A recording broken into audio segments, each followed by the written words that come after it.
Well, hello, everyone. Hello, hello, hello. This is Unfound Live for February 19th, 2024. Not sure how this live show is going to go. Kind of harmed my voice on Friday night. I'll tell you about that in a little bit and how I did it. We'll just have to see. But the show must go on, right? Of course. I have a fantastic show for the most part, but as some of you know, there will be a very sad part of the show tonight that I'm going to pass along to everyone. Something personal to me, just shocking news, but it at least a little bit has to do with what we do it here at Unfound and what we try to understand about people, about crimes, about things that happen in people's lives. It certainly has everything to do with that. I don't know what we can learn from it, but I do want to pass it along to all of you. And I found out about it, 2.5 days ago now, and I'm still, it's hard to understand, but very sad. But otherwise, I'm going to do a little Panky letter action tonight. I'm going to give an update on a recent Unfound Now episode. Going to talk a little bit about Irene Gakwa, some new news there. I want to talk about a radio station antenna or tower that has gone missing somehow. I want to talk about 3 men who went missing back in the 1980s who seemingly have been found, but it's a little confusing. So I have a lot to cover tonight. And of course, we had an episode that came out today, a special episode that I'm hoping that most of you, if not all of you, will partake in that. It's sometime soon. Before I go too far, I want to remind all of you to give this show a thumbs up, or if you're on Facebook, do what you can. If you'd like Unfound's content, whether you're a new listener or have been listening for a very long time, always consider supporting the content here by going to patreon.com/unfound podcast or paypal.me/unfound podcast or hitting the join button on YouTube. Or if you are watching the live show as it is and you're watching on Facebook, you can monetarily contribute by hitting the super chat button, which is that little square with the $sign inside it. You can only do that, I think, while the live show is playing. We would deeply, deeply appreciate it. So I got a lot to cover. And of course, before we are done tonight, I will pass along to you the episode, The Missing Person, who we will feature this Friday. And I've already edited, really didn't have to really do any editing of the interview. I listened to all of it today. It runs not quite 2 hours, and it went forward without a hitch. I did not have to take anything out of it. There weren't really any mistakes or any pauses or any breaks that the guest and I took. That's pretty rare, not impossible to do, but she and I did that, and probably because we had very good rapport, and she was very comfortable talking. As you know, I am very comfortable talking. So it went very well. So what you're going to hear on Friday is just not one edit in any of it. See, it can be done. I know that there are a lot of reporters that believe you can't do that. You need to edit stuff out and you need to cut things down and everything. But if you plan, and if you know what you're talking about as the reporter asking the right questions, and you have a guest who is prepared, it can be done. Don't tell me it can't be done. So there you go. I'm going to first see who is in here tonight. Then I'm just going to cover a few non-serious personal topics, and then we will get to the right to the very serious personal topic. And like I said, I think that it's, even though it's a personal story that I have, it's certainly relevant to what we do here at Unfound. Hello, Karen and Charlie. What's going on? Good to see you, Charlie. Everything. What's going on, Valerie? Glenn coming to us from Georgia. Carrie, the topic of today's special episode. Hello, Carrie. I hope you think that came out well, hopefully. Don't send any hitmen to my condo if you could. Hello, Mark and Jill. What's going on? Crime blogger. Wow. Hello, Anthony. Look at you. Good to see you tonight. Kathy, Sheree, thank you for moderating tonight's discussion. Mary Jane from Maryland, isn't that? Mary from Maryland, I guess that makes sense. Hazel, I know, from New Zealand. In fact, Hazel, New Zealand was the answer to a trivia question at a couple weeks ago at the trivia. The trivia that I play. New Zealand was the answer, and I did get it correct. And in fact, that's another story probably I can pass along to you regarding trivia when I get to it. Hello, Charlotte. What's going on? Charlotte says she liked the interview today. Hazel liked it. Melody, what's going on? Good to see you. Everybody, thank you so much for everybody tuning in tonight. Miranda, good to see you. And Hazel giving the thumbs up. And Miranda says, I'm on a little road trip to Pennsylvania, but I'm at the Connecticut rest stop right now. All right. So you're listening while driving. That's always spectacular to do, Miranda. I have to ask, where are you going in Pennsylvania, being that it is where I grew up? Yeah, everybody's joining in. There we go. Everybody's saying hi to Anthony. That's nice. All right. Let's get to some of the things that have gone on, the lighter stuff first, since we all got together a week ago. Played a little disc golf on Saturday morning, except for 2 baskets out of 16. I actually played okay. Didn't mentally feel very good out there. I feel a little anxious. I have to admit, I really didn't feel like being there, but I told myself if it doesn't rain, I'm going to go. And it rained on the way there, but it did not rain during the round. And did pretty well, even though I took a triple bogey on one basket and missed a 10-foot putt on another. If I could have cleaned up those 4 strokes, it would have been a pretty decent round.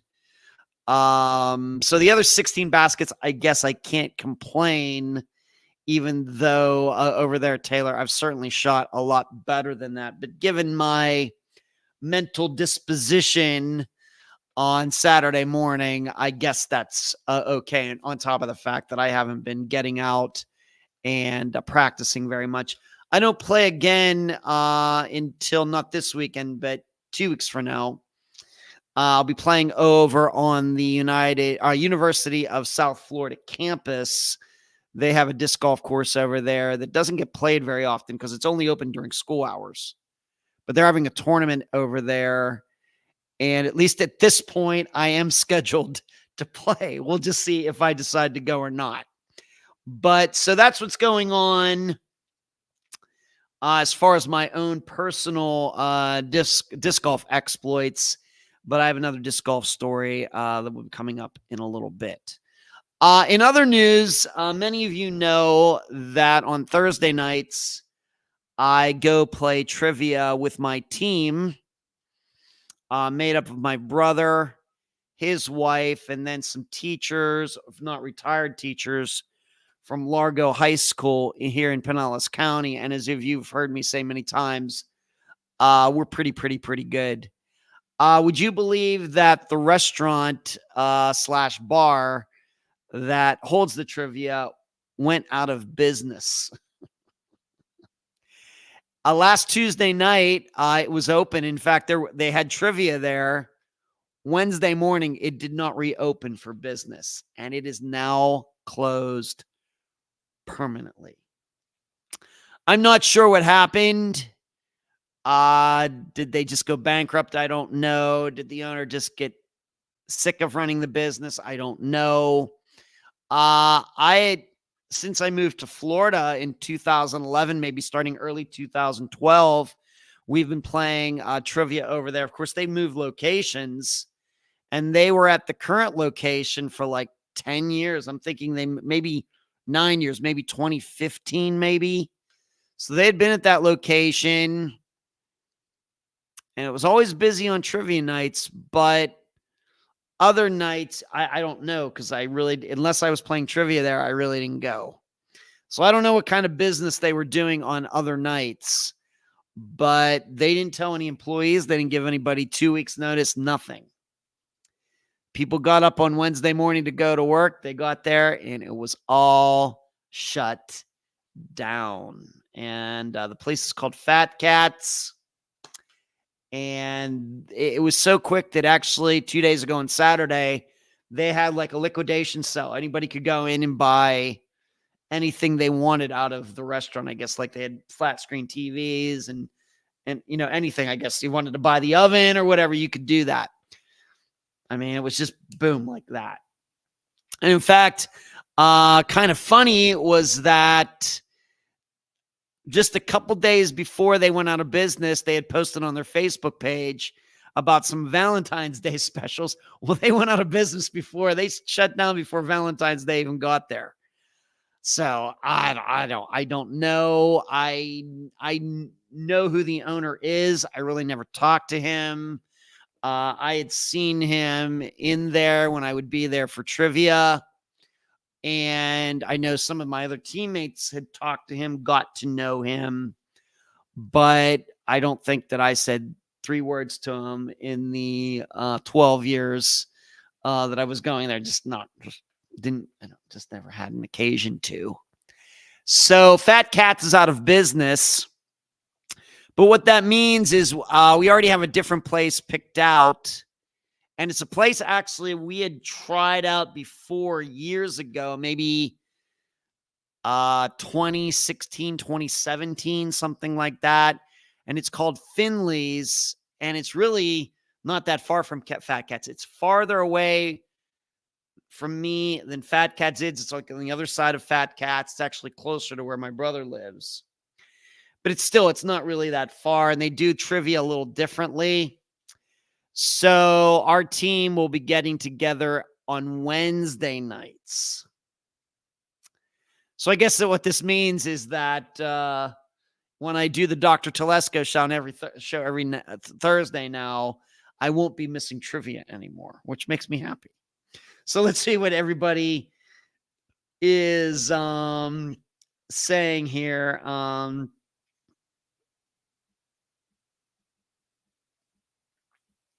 Hazel says, Hanover, Miranda. Okay, that's like in eastern Pennsylvania. Yeah, I don't know that part of the state that well. Thank you, though, Miranda. Hazel, trivia bar closed. They did see your post about no notification. Yeah, that's unreal. Poor employees. Yep. Employees were not too pleased from what I heard. Oh, and by the way, on top of everything else, if my voice, maybe I'll just move on to this now. If my voice sounds a little weird tonight, it's because for the first time since last summer, I blew my voice out again on Friday night. I spent Friday, or maybe it was Thursday night, doing some recording of me singing and allowing a couple of my friends to hear me. And went over into Friday, did my exercises, and I just got a little crazy on Friday night, really trying to wing some high stuff. Not a good choice. So the voice feels better than it did this time yesterday, like when I did the think tank. But I'm probably going to take the rest of this week off to let my voice heal again. But if you want to know, I mean, I'm not lying. I'm not exaggerating. You know, that's not me. I don't exaggerate. I don't sensationalize things and everything. But I actually, I was singing. I can actually sing, and I know some of you maybe don't even know who this group is, and that's fine. But I know many of you do. I can actually not, I don't know if I'm ready to go public with it yet. But I can actually sing some Soundgarden songs now with Chris Cornell, who is known, as being quite the wailer. I can actually hit those notes pretty consistently, although I don't know if I'd want to try to do that over and over and over and over. And I think that's part of what really eventually did my voice in on Friday night. But if you know the songs, Live to Rise, which is the closing credit song to the Avengers movie. If you know, what else? Oh my goodness. If you know that song, if you also know, let me look it up real quickly here. I can't believe that I'm blanking on this. Is kind of Fell on Black Days by them. And then probably my favorite song by Soundgarden is probably Burden in My Hand. Pretty close to being able to sing those songs, if you can believe it. Now, not professionally or anything like that. I don't think but I'm hitting the notes. Little pitchy and things, and got some work to do and everything else. But I'm hitting the notes and I'm in key, which I never could have imagined. So, of course, I'm doing that in the privacy of my own condo. I don't know if the neighbors can hear or not. But I kind of hurt my voice doing that. But it took quite a while to do that. So still, I'm very excited. I've been hitting the voice hard for a long time now. And probably my voice needed a week off anyway. So to be able to say that you can sing some Soundgarden stuff, and you could see it's going in the right direction. It's really, and I'm really enjoying it. And I can tell you, it's really paining me not to be able to practice and not to be able to sing, Saturday, Sunday. And then today I'm not going to be able to do anything even for the rest of the week. I'm just going to, even this tonight is not good for my voice doing the show, but the show must go on. So if you think that my voice sounds, not 100%, you're right. But it was worse on Saturday and it was worse yesterday. So it's gradually getting better. But after tonight, I'm going to have to give it a rest, except for recording this episode, which I'll probably do on this week's episode, which I'll do on Wednesday. So, for some of you know Soundgarden, you know the music, you know Chris Cornell, you know how. So I'm actually doing some of that. I'm not exaggerating. I'm telling you 100%. So I'm very excited. Like I said, don't expect to hear me sing any of that stuff publicly anytime too soon. Just a couple of longtime friends who were also musicians. I recorded some stuff and let them hear it. And I, they say they're impressed. I don't know. Would they tell me it was crap? I don't know. But I wanted them to hear it. And because we've been talking about singing for a while. All right. Moving on. Valentine's Day. I hope none of you are sleeping on the couch because you didn't come through on Valentine's Day last Wednesday. I'm hoping that went well for all of you. And speaking of singing, I am going to see Glenn Hughes again on Saturday night, but at a different venue. And I'm very excited about that. To see him, Enough's Enough, another like 80s band, is opening for them. I've never seen them before. I only know even a couple of their songs. Maybe I should brush up a little bit. But I'm very excited to see Glenn Hughes this weekend. And the difference will be he's actually the headliner this time. When I saw him last time, he was opening for Yngwie Malmsteen. This time, Glenn Hughes is the main guy. So I'm guessing it's going to be a longer set, some more songs, probably do a couple more Deep Purple songs and everything else. And I have better seats this time. So I should be pretty close to the stage, which I'm also very excited about. So we'll get some video, we'll get some pictures. If you're friends with me on Facebook, you will get to see those. So what's everybody saying here? Miranda says Hanover, about 30 miles from Maryland. Yeah, I kind of know where it is, Miranda. Yeah, I know that I know Hanover, they make potato chips or something there, right? Right, from Hanover. That's what they do. That's probably the only reason I've heard of it. Stitching, what's going on? Good to see you, Stitching. How about Ritual? Don't know that song, Charlie. Glenn loves Soundgarden. Yeah, the neighbor did complain about the noise that I was making, Hazel. However, the neighbor's not over there now.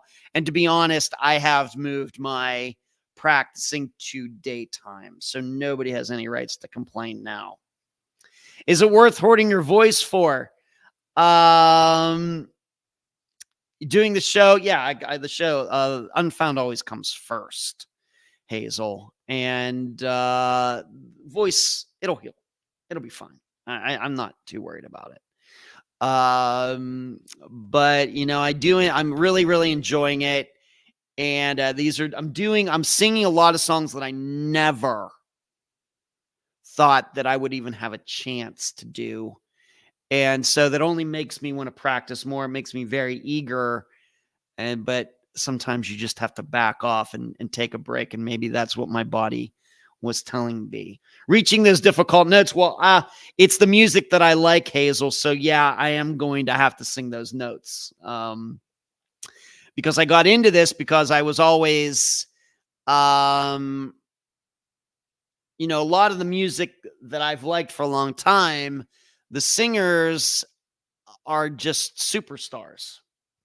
They have ranges that, you just don't get to their range and their quality of singing by taking a few months of singing courses. They're very experienced in how to take care of their voices. They're trained, even though they were, hair bands and they were, they were rock and rollers and they were doing all these things and debauchery and everything that we usually associate with rock and roll. The fact is that they were all actually very, very skilled musicians.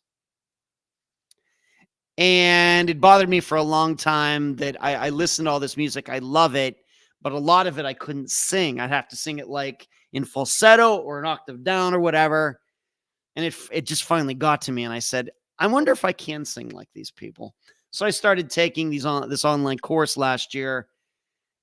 And I'm finding out, you know what? I probably can, but it's going to take a while. And I'm patient. Marty, what's going on? Mary, hey, I'm glad you caught it live. Thank you, Mary. What's going on? So, Emily, what's going on? Good to see you. So, yes, it is worth it. Hazel, you got to test yourself. You got to find out where your limits are. And it just, like I said, if you'd have told me a year ago that I'd be hitting some of these notes that, and being able to, on that track, to sing some of the stuff that, maybe not everything, but some of the stuff that Chris Cornell sings, or Bruce Dickinson sings, or Rob Halford sings, or Ian Gillan sings, or, guys that really have these great voices, I would have been a little stunned, but here I am, and I'm well on the way. Still got a ways to go. Yeah. Hello, Fairy. What's going on? Good to see all of you. Now, let's move on, unfortunately, to something that isn't as cool as talking about singing and rock and roll and everything else. Many of you know, but I'm going to guess maybe some of you don't know, that a friend of mine, I wouldn't call him a great friend, we didn't hang out necessarily or anything, but I certainly knew him decently well. We played quite a bit of disc golf together. In fact, just within the last couple of years, he and I had played doubles, random doubles, and we had won. We had won some money playing together. His name is Mick Barber Sr. He and his older brother, Wes, were murdered on Friday morning. So this past Friday, the day that the episode, this Carl Pope episode came out that day, he and his brother were murdered. And if that's not shocking enough, Mick Barber Sr., who I knew, I would see him at tournaments. Just to give you an idea, when I went to Illinois in 2022, remember I went to Illinois and played. I stayed with my buddy Dave. Mick was also at that tournament, I believe. I mean, he would really go and play all these big tournaments, but he would also play here locally, play at the club on Sunday mornings, play doubles on Tuesday evenings over at Taylor. Played a lot of disc golf, way more than I do. But that's not just the shocking part that he and his brother were murdered. Mick Sr. and Wes were murdered by Mick's son. And so I'm going to read this article. It was, they wrote an article about Mick and his brother. His brother actually is from Kentucky, and it'll be in the article here. And I didn't find out about this. I didn't find out on Friday. I didn't find out until after I played that round of disc golf over at Taylor on Saturday morning. And the thing is, I knew Mick's son as well, although I did not know him as well as I knew Mick Sr. So when I go through this, it'll be like senior and junior. The Barber brothers were supposed to go on a cruise. They had been planning for it for 10 months, 10 days to the Virgin Islands. They were scheduled to leave Friday. But James, quote unquote, Mick, everybody called him Mick Barber Sr., 61 years old, and Wesley Barber, 62, didn't show up for the vacation, didn't answer calls or texts. Their family got worried and called the Pinellas County Sheriff's Office. That's where I live, Pinellas County. The family told deputies they were concerned because Mick Sr.'s son had a history of mental health issues, and there was at least one gun in the house. When deputies arrived at Mick Sr.'s house on Smoke Tree Court, which is not far from where my brother and his wife live, in unincorporated Largo that day, they found his vehicle in the driveway, and the car trunk was open. Something that looked like blood was pulling under the front door. Like I said, this is a news article. Inside, they found the brothers dead, both shot multiple times. Surveillance camera audio captured shots at 6:07 a.m. I think this was on Friday. I think that's a misprint. According to the Pinellas County Sheriff's Office, Mick Sr.'s son, James McKinley Mick, so their real first names, birth names were James, both of them, but everybody just called them Mick for whatever reason. Junior could then be hurling F-U, dead ASS, don't give a F, bro. Was on this audio. So it's audio, not video. I don't know what was actually on the video. The 28-year-old son and nephew left the house before deputies arrived. Hillsborough deputies arrested him Saturday in Tampa, where he's being held without bond on 2 counts of first-degree murder. It says a stellar player who always cheered you up. You've played disc golf, you'd want Mick Barber on your team. Totally true. Not just because he was a pro who could help you win, but because he cheered for everyone, even his opponents, boosted morale, and was relentlessly positive. Totally true. It didn't matter what mood you were in. He'd always cheer you up, said Josh Smith, a friend who helps run Oldsmar Disc Golf Club, which is up that direction, northeast of me. He brought so many people into the sport and taught them. He was full of life always. Sunday morning, more than 40 disc golf players gathered at the course in Oldsmar in chilly rain to play a golf game in his honor, to support each other and grieve. I was not there. Barber, his son, and brother often played disc golf together. You should know something. Mick Sr. and Mick Jr. were not like estranged. They often played disc golf together. And this is what, it's just, once again, shocking. They very much seem to get along, Smith said. I never saw any conflict. I don't know what happened. It definitely surprised everybody. Mary Christie Deal, Mick Sr.'s girlfriend of more than 6 years, said Sunday she was still in shock. She had briefly lived with Mick Sr., the love of my life, but things didn't go well with Mick Jr., she said. I knew he had problems, but I never thought he'd do that to his dad. Mick Sr. always tried everything in his power to help him. He never got bad. He loved him. I know he would have rather had Mick Jr. do that to him than to himself. And here's the part that I did not know. About 6 months ago, the girlfriend said Mick Jr. had been taken into protective custody under Florida's Baker Act, a law used to involuntarily commit people deemed a danger to themselves or others. When he was released, the girlfriend said, Senior's girlfriend, that's when Jr. bought the guns. The girlfriend was planning to join the brothers on their trip to the Virgin Islands. Mick Jr., who have said he didn't want to go and was going to watch his dad's dachshund. There's never going to be a time when I can make sense of it, says Deal. Mick Senior's Mick does have another son, Corey, says he's heartbroken like all of us. Now for Wes, Mick's older brother, he has 3 daughters and 4 grandkids in Kentucky. Everyone is just devastated. Mick's girlfriend said no one can believe it. Mick Jr., she said, was angry at the world. In his room at his dad's house, she said, deputies found cards from the shooting range, so targets, I guess. I think he was practicing, she said. Medical engineer, Senior, was looking forward to retiring, traveling, walking the beach, and playing more disc golf. We called him the Flickmaster because he always threw forehand instead of this is forehand, this is backhand. At the memorial round Sunday morning, people came out from a dozen other parks. Everyone had been touched by Mick, so nobody minded the cold rain. In a disc golf community, and they go and, kind of the ritual when a player dies. Mick Sr.'s friends plan to dedicate hole 7 to him at Oldsmar. He always aced that one. On Sunday, they tossed a disc for their friend. We're going to let it go, Smith said, and just keep going and going. I couldn't believe it. Like I said, I played the round. Nobody said anything to me. And the fact is, I did see some people who I now know knew, but they didn't say anything to me for whatever reason. And it wasn't until I was on my way home that I was going through my phone and I started seeing all these posts about Mick, and it's such a can't believe it happened. And he and his brother, it's so sad. It's so tragic. And we're like, were they in a car wreck or something, or something,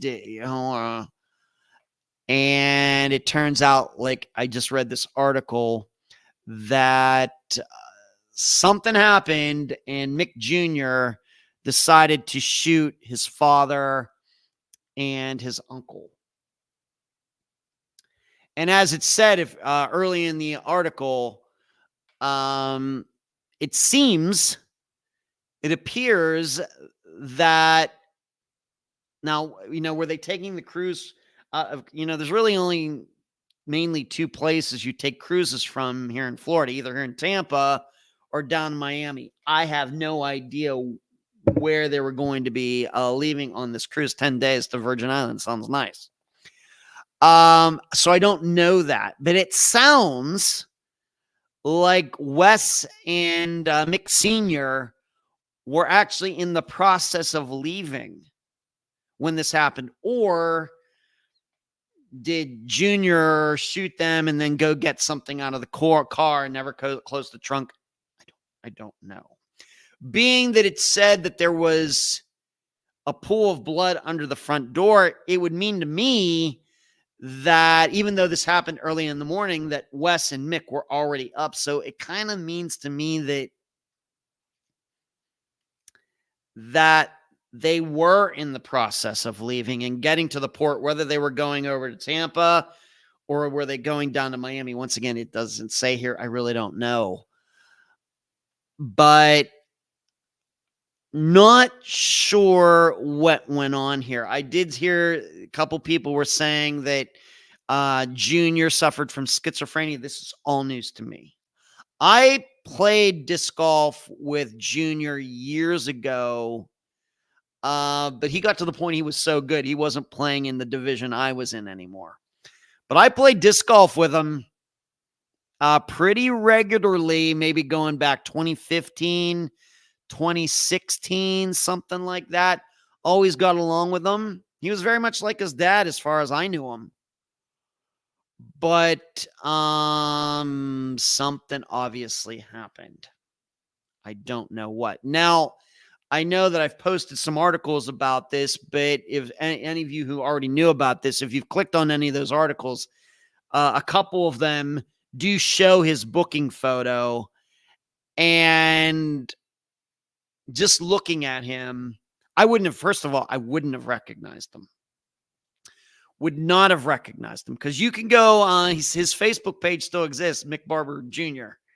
You go look at a picture of him that was taken in May of 2022, which of course is not even 2 years ago, and then you look at his booking photo, it doesn't even look like the same person. And it's obvious to me by looking at that photo that that kid got into meth. He has the meth face. It's kind of, getting bony, sunken in and everything. And it should be known that when they finally did track him down, they didn't find him here in Pinellas County. They found him over in Hillsborough County, which is the Tampa area across the bay.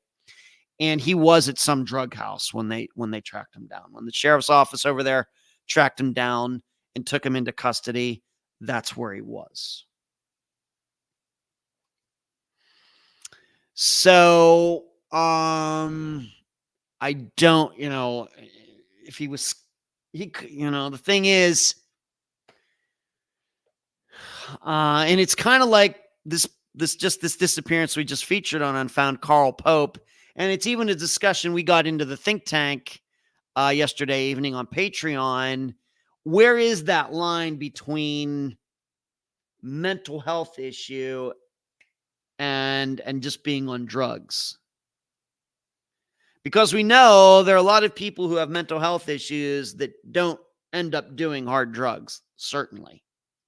We also know that there are a lot of people who do hard drugs, meth, heroin, who really were not diagnosed with any mental health issues either. And in fact, when they weren't doing the drugs, their minds were perfectly fine.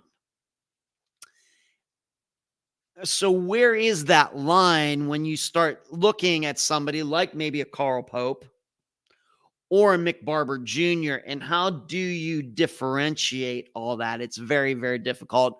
Way above my level of understanding psychology and what goes on inside a person's head. Certainly mental health issues and being high can bring on a lot of the same actions. It's just unclear to me in this particular situation, was it his mental health issues were to blame, or was he high when he did this? And I suppose it's like a percentage split. Which one is more likely that drove him to this? Hard to say. I don't know. But I got to tell you, being that they had that audio, no, I don't know which way the camera was pointed, but the camera caught what he was saying as he was shooting. And I'm just going to read it again, but I'm not swearing because of this, of course, is a PG rated show. He yelled, "F you, dead ASS, don't give a F, bro." So my perception of that, understanding the English language, both the PG version of the English language and the not PG version, PG rated version, it seems this sounds like some sort of argument to me that they were having for some reason at 6 o'clock in the morning as Mick and Wes were heading out the door to go on vacation. You'd think, it's one of those things you'd think it would be the opposite. What us sober people understand about things. You'd think that a son would be all excited that his, father's going away. He's going to have the home to himself. Even if he is into drugs and everything else, you'd think, oh, father's going to be away, man. I can just get to do whatever I want. Instead, Junior's shooting both of them in the house. So I just don't know. I don't know. Like I said, I had no idea that any of this was going on. I did not know. I knew Mick, knew him to talk to him, always got along with him. A lot of great conversations with him out in the course. Always thought that he and his son were very close. And in fact, he had pictures of himself and his son together on his Facebook page together. But I didn't know this son had been Baker acted 6 months ago. I didn't know that his son had drug issues. Last time I saw Mick Jr. had to have been within the past year. And probably over playing doubles over at Taylor on a Tuesday evening. I mean, he was a great player. So I just don't know. I don't know. I don't know. So let's see what everybody is saying here. Then I want to talk about a few other things regarding this. Yeah. Yeah, Mary, that happened. Marty says, my voice sounds better than yesterday. Thank you, Marty. Very murdered. Yes, absolutely murdered. Very sad story. Sorry for a loss, Ed. Thanks, Marty. Like I said, he's not the closest friend I ever had. There were certainly other disc golfers who knew him better, who hung out with him more, knew him more personally than I did. But certainly when I would see Mick Sr., we always, got along well. Enjoyed playing together, had some laughs. Just, I got to tell you, I mean, you should know something. I know a lot of shady people who play disc golf. All right. Disc golf, just the nature of it, kind of, because it had its start from hippies back in the 1970s. And as I've said, I played with a lot of guys who play disc golf, while high on weed. And although that's kind of changed a lot, maybe that's gotten a little bit, in my opinion, for the better over like the last 10 years. But, there's a lot of surly types who play disc golf. And Mick was the opposite of that. And in fact, I will tell you, when I would see Mick Sr., I would always think of it, he's more like me. More straight-laced type of guy, in contrast to quite a few guys. I mean, I get along with those guys too, but I wouldn't call them straight-laced. But when I think of Mick Barber Sr., I always thought straight-laced. And you should know, he was an engineer. So, but there were certainly people who knew him better than I did. And maybe they knew these things were going on and everything. I did not. And I was actually trying to figure out when was the last time I saw him. But, I haven't been going to play at the club on Sunday mornings, which is where he usually is. It's probably been a while since I saw him, only because of me, not because of him. So, yeah, very sad story. Didn't know his brother was killed too. Yep, Hazel. Yeah, this just happened on Friday, Mary. Yeah. Hazel says, I'm going to get to the gun thing, Hazel. How was he allowed to buy guns when he had recently been committed? It's a good question, Hazel. Yeah, cold-blooded demonstration. Yep, yeah. This was not a crime of passion. I mean, I know he was arguing everything. Yeah, this was not a crime of passion, I don't think. It sounds to me like a kid who wasn't getting something that he wanted. So you played disc golf with a dad or one of the brothers? I'm so sorry. I played disc golf at one time or another with all three of them. I didn't know Wes that well because he's not from Florida. But he would come down, he would go to tournaments with Mick. So I at least knew who Wes was. I don't know if I really knew who I was. But yes, years ago, I played with Mick Jr. until he got so good that he was out of my division. But I played quite a bit with Mick Sr., who was murdered. Risky behavior is a leading symptom in some mental health conditions. Yeah, Hazel. Wonder if he wanted money from dad while dad was on the cruise. Could be. Mary, yes, you're right. Hard to differentiate between drugs and mental health. Many of those with mental health issues tend to become addicts. Yeah, need money for drugs. Decline, and if I can't have your money, you ain't going on vacation. Jill says, is it the chicken or the egg? Honestly, a lot of people use drugs to self-medicate. Right. Kathy says, I agree. Sounds like meth psychosis. He probably been up for days. I was waiting for your opinion, Jill. Mary, so you played with the dad and you've played with the suspect's son before, but not as much. Right. And there's an older son that Mick had, but it was, Mick Jr. killed his father and his uncle. That's so crazy. I'll look up about Mick Sr. then. Yes, the gun shouldn't have been in his hands. Where I was going before was that, I play disc golf with a lot of shady guys. I get along with them. I have nothing bad to say about them, but they certainly aren't me. And when I can say among all the guys that I've played disc golf with since I've moved here in 2011, Mick Barber Sr. would have been one of the least likely, I would have thought, to ever have been murdered. It's not even a question. But I will tell you this, though. As shocking as that is, I am more shocked by who did it. And I think probably that's, where everybody is here in the disc golf community. Now, they're certainly shocked that Mick Sr. was murdered, and I don't want to forget Wes.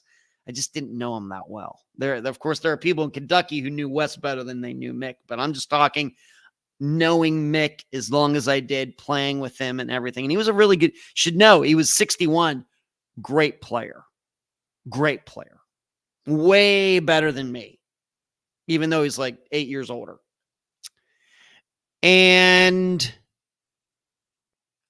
But I think as shocked as people are that Mick got murdered, I think everybody is also shocked that his son did it. That's even the more shocking part.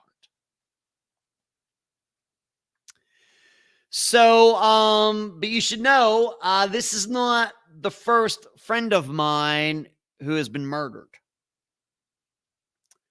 Although I did not know this guy as well as I knew Mick. I worked at Star Trek The Experience with a guy's name was Tom Deishley, Deishley. He was not an actor within The Experience. He was one of the character actors who would actually walk around out in the casino, in the bar at the Hilton, where Star Trek The Experience was. It's not called the Las Vegas Hilton now, but it was back then. And he would interact with the guests, and he would be in character, and he'd go out there just walking around. He was dressed up as a Klingon. He could speak Klingonese and all that stuff. These are character actors that would practice to do this. He was kind of an older guy. And he would go out and interact, good guy, like I said, because I was within the traction and he was out there on the floor. I didn't know him as well. I would talk to him once in a while, but our paths really didn't cross that much. You have to remember how many people worked there. But the attraction closed in 2008, and I think he worked there until it was closed in 2008. Me, I left in 2004. But he was murdered in 2013. So he was murdered after I moved here to Florida. And what had happened with him is that did one of his parents die or something? And he got, I guess, some pretty nice inheritance. Like I read it was over $1 million. And certainly working at Star Trek and doing the things we were doing, we're not making any money close to that. But somehow he came into some money legally. And unfortunately, I don't know how, but he ran into a couple of people who conned him into him giving him some of his money, giving them some of his money. And he was trying to get it back, and they broke into his house one day and essentially executed him, shot him in the head at close range. Like I said, in 2013, they both eventually, this was unsolved for a while. They eventually caught at least a man and a woman who did it. And I think the woman tried to get a retrial. I don't think she did, but I think, of course, I think they're still in jail here in 2024. And I'm hoping they're going to be in jail for the rest of their lives. So Mick is not the first person I've known in my life who was murdered. It's shocking to me. That's not, I guess you can never tell, but everybody thought very much like Mick. Tom Deisley, same kind of guy, very soft spoken. Like I said, didn't talk to him as much, didn't know him as well, but very well thought of, got along with everybody. Great, spectacular actor. Spectacular. Took his job seriously and everything else. Shot and killed in 2013. Very sad. And what it also, I guess, means, you should also know this. I now have to, I don't know how many murderers all of you know personally. I now know, well, depending, at least 2, if not 3 now. The first one would be a guy I went to high school with. His name was Chris Patterson. He ended up shooting a tattoo artist to death, I think in 2014, over a bill. And Chris was a problem in high school. And really, I don't think anybody is really surprised that he ended up murdering somebody. Shot the guy. And I don't know if he's in jail for life, but I think he has a long way to go to completing his sentence. Of course, he's like my age, and this happened 10 years ago. So there's Chris Patterson. You can look him up if you want to look him up in the Pennsylvania jail system. Graduated from Leechburg in 1989 like I did. Was trouble from day one when he transferred in from another school in 8th grade, honestly. And then, of course, I have to put in there Steve Pankey. Of course, maybe he didn't murder Janelle Matthews, but I've gotten to know him pretty well. So that's number 2, and I guess. And then number 3 is I have to consider, I know Mick Barber Jr. because I played disc golf with him, although not as much as his father, and had conversations with him way back in the day, even though he was much younger than I was. Certainly got to know him at least a little bit. Knew he was Mick Sr.'s son and everything. So here we are in 2024. I now know, I guess, 3 murderers pretty well. Never thought that would happen. Let me see now what everybody is saying. It's so crazy. Hazel says, really shocking situation. Must be such a horrible thing knowing that has happened to someone you know. Yeah. And the thing is, we just had this huge tournament here in Pinellas County, not this past weekend, but the weekend before. Like virtually every disc golfer in Pinellas County was at this tournament. I was supposed to play that tournament, but I dropped out because I wasn't feeling it. But a lot of those people were saying, I just saw him at that tournament, played with him. And 5 days later, his son's murdering him. So a lot of people just saw him. That's like that Sunday before, 5 days before that. So I was trying to think like I said, I can't remember the last time I was in person with Mick Sr. Just can't remember. But so, wow, another awful thing to happen. I should be feeling thankful right now. Despite living in the Cromwell Street Gloves, west ends of horrors. Wow, I had a lot of people have ties to murders. I'd like to think I'm not the kind of sending out that negative energy, negative waves, Marty. Was going to mention that the meth psychosis, very possible. I know a few people who do that stuff are now on schizophrenia also, and they have very scary experiences. One of them has been sober for 20, 25 years and the other is not sober yet. Yeah. Like I said, where does the mental health issues end and where does the meth issues start? What is the cause of it? Now, you brought up the gun question. And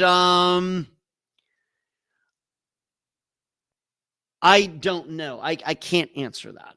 I am a gun owner. We don't do politics here, but I do believe that people have a right to defend themselves to any and all attackers out there by the most, to defend ourselves in the most violent way necessary.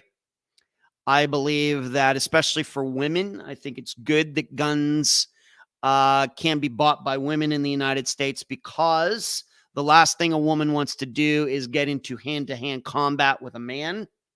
A woman is much more likely to survive a violent incident if she has a gun, in contrast to relying on mace or a knife or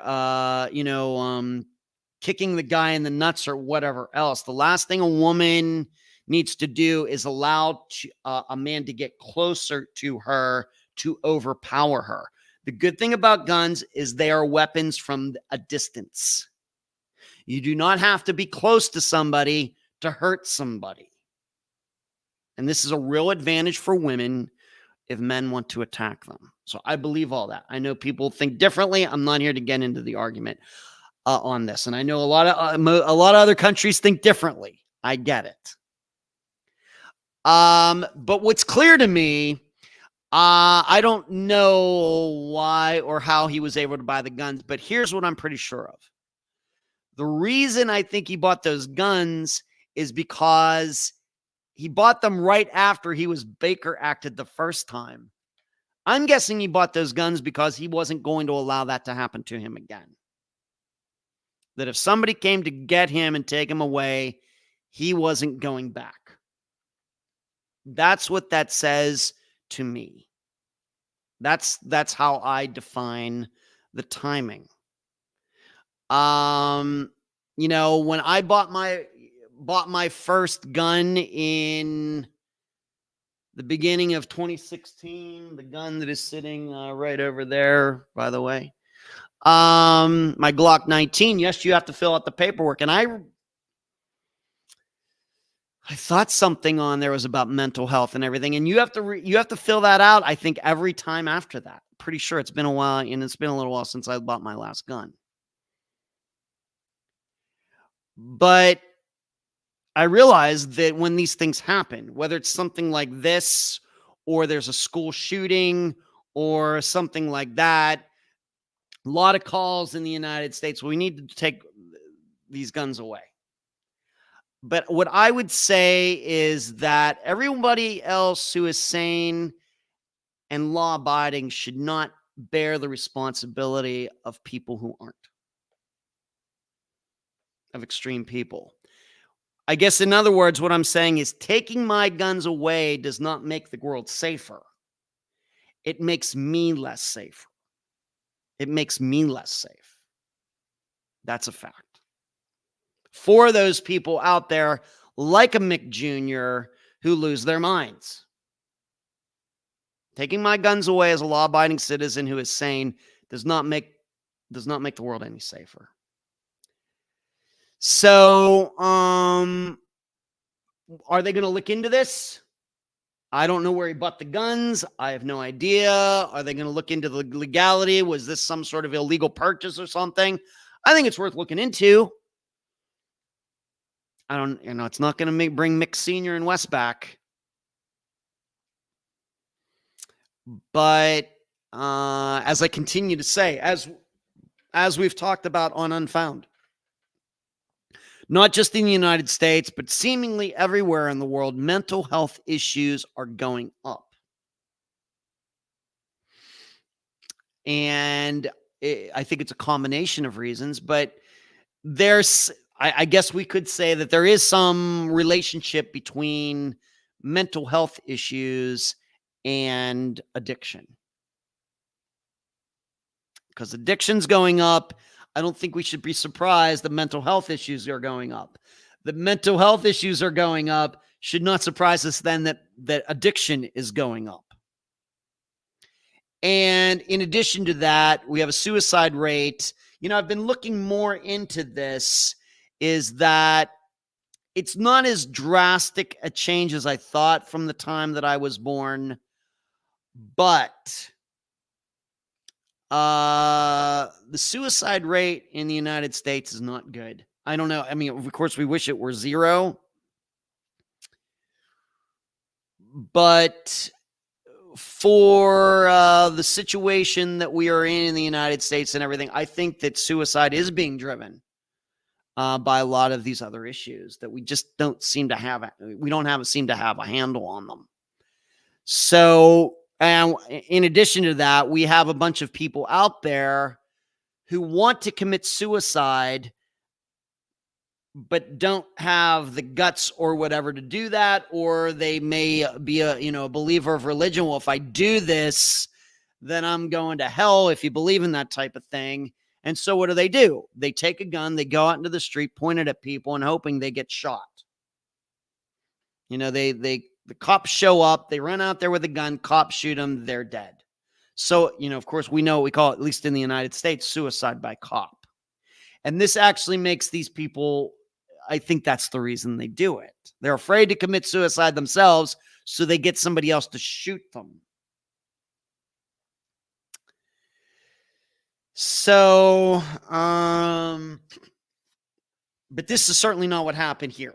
The fact is that Mick Jr. shot his dad, he shot his uncle, and he fled the scene. And I'm guessing, had they not tracked him down over in the Tampa area, I don't think Mick Jr. was going to turn himself in. Whereas you should know, my ex-classmate Chris Patterson, when he shot that tattoo artist, he waited there. Somebody called 911 and he stayed there. Now, granted, he was guilty, he went to jail and everything, but he didn't flee the scene, and I give him credit for that. I don't like him. I never liked him. Horrible, horrible guy. But I give him credit that he shot that guy and didn't flee. He just waited there for the cops to show up and they took him into custody. I'll give him credit for that. Whereas Mick Jr. fled the scene. So, just sad. Let's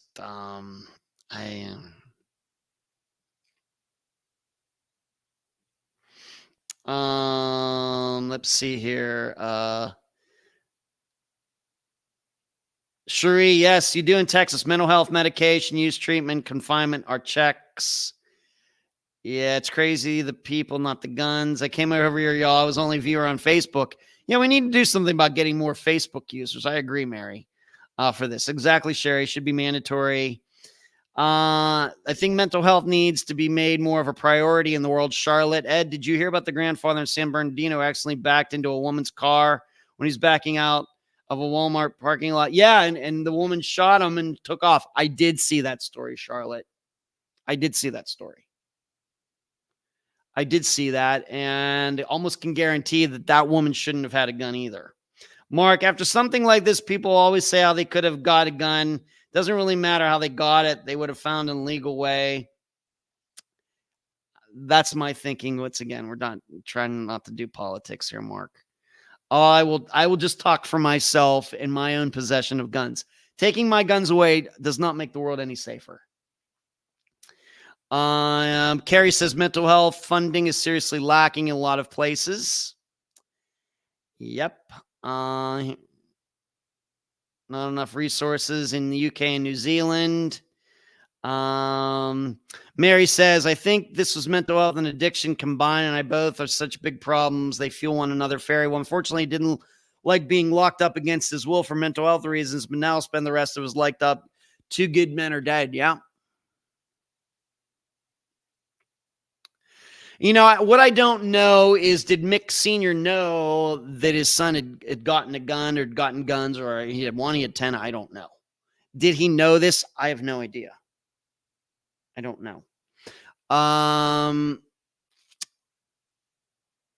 And I realize as a dad, you want to help the best for your son. And as you've heard, maybe we can even look back at Brandon Barons. We know that how his parents had a problem with him. I mean, he was making threats against them online and everything else. They were very, wary of him. This is why Brandon's father, when he saw, the wagon there, he's very, got very anxious about that. And then, of course, seeing Brandon walking along the road before Brandon disappeared. I guess it's the same kind of situation. We realize that it's difficult for parents to act in situations like this. Can they live with the fact of our son is dangerous, he needs to be behind bars, he needs to get the help he needs and everything? But the guilt sometimes overrides that very black and white thinking. And hindsight 2020, if Mick Sr., and I don't know what he knew and what he didn't, but if he knew that his son got even one gun after being Baker acted 6 months ago, really, that should have been a huge red flag. I don't know what he could have done about it. Of course, if Mick Jr. got it illegally, then certainly Mick Sr. could have done something. But if we find out that Jr. got it legally still, this should have been a huge red flag. That, although I'm not saying that Mick could have predicted his being murdered by his own son, but I think that everybody should be of the idea that if you know somebody that has mental health issues, that person gets a gun, that there's the chances greatly rise that gun is going to be used, and it's not going to be used for the right reasons. It's going to be used for the wrong reasons. This came up to me. This is something that was on my mind years ago. Remember that movie that was made about, well, who was his name? Was his name Chris Kyle? He was a sniper in the Marines or the Army or something like that. Remember how he was killed? He and his buddy were killed. How were they killed? He and a military buddy took another vet who was suffering from PTSD to a gun range. And for some reason, Chris Count and this other guy thought it was actually a pretty good idea to give this person who had, and I thank this person for the service, but the guy obviously had issues. They were trying to be as, nice to him. They were trying to help him out. We know a lot of military members have mental health issues. Horrible. Chris and this other guy were doing this. It was coming from their heart. They were trying to help this guy out. We're trying to help you out. Everything's okay. We want to be your friend. You're going to live a long life. It's going to be spectacular. But what did they do? They gave this guy a gun at a gun range. And what did he do? He shot both of them.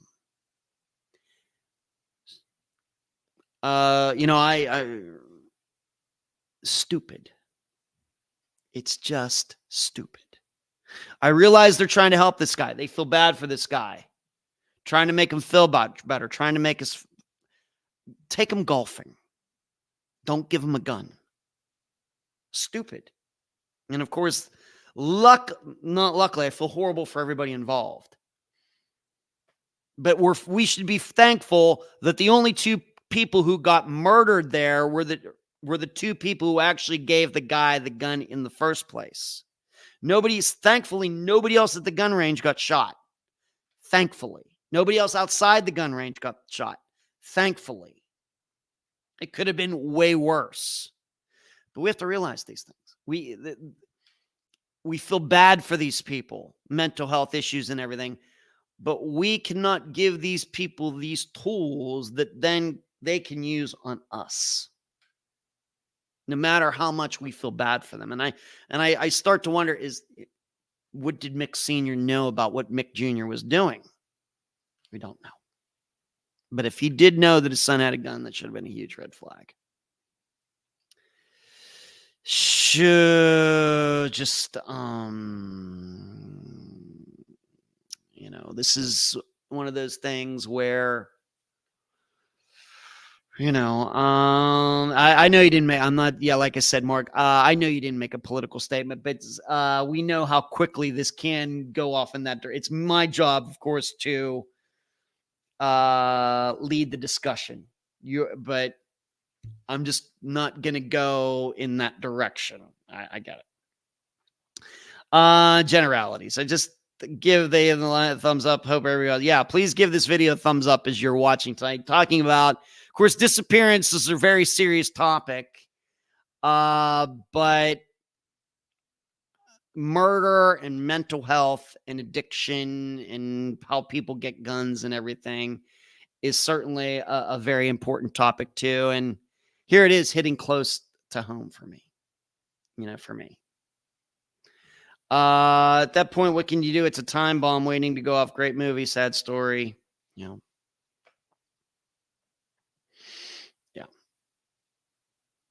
So I don't know. I have motive. It seems to me that given what the words that he said, that it was some sort of, he was like what we might say in his right mind. Might have had something to do with money. They're leaving and he wanted some money and he wasn't going to give him to him. That might have been all it took. It doesn't sound to me like he was delusional. This doesn't sound like it was an argument about how he wanted to go on the cruise too.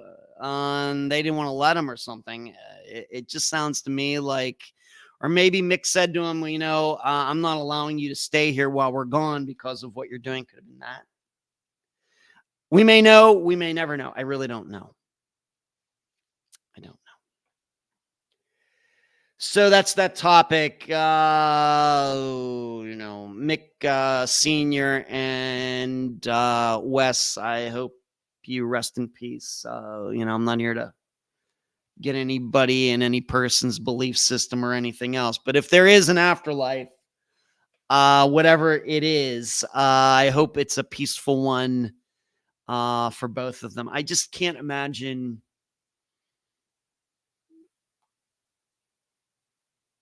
Of course, I don't have kids, but I can't imagine raising a child, seeing that child being born, raising that child and doing all these great things with this child and everything, and then looking at your own son and he's pointing a gun at you and he pulls the trigger. I just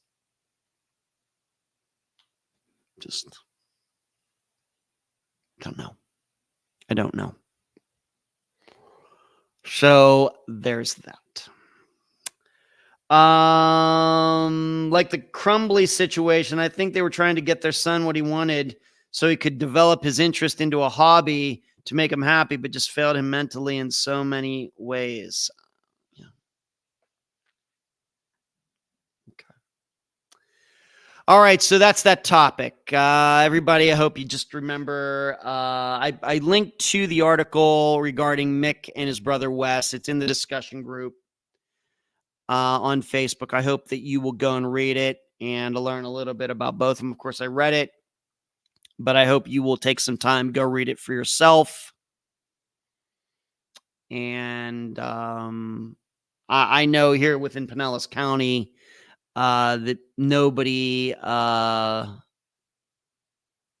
least in this generation of disc golfers, is ever going to forget about Mick Sr. And I'm guessing Wes, nobody's ever going to forget about Wes, where he is from in Kentucky.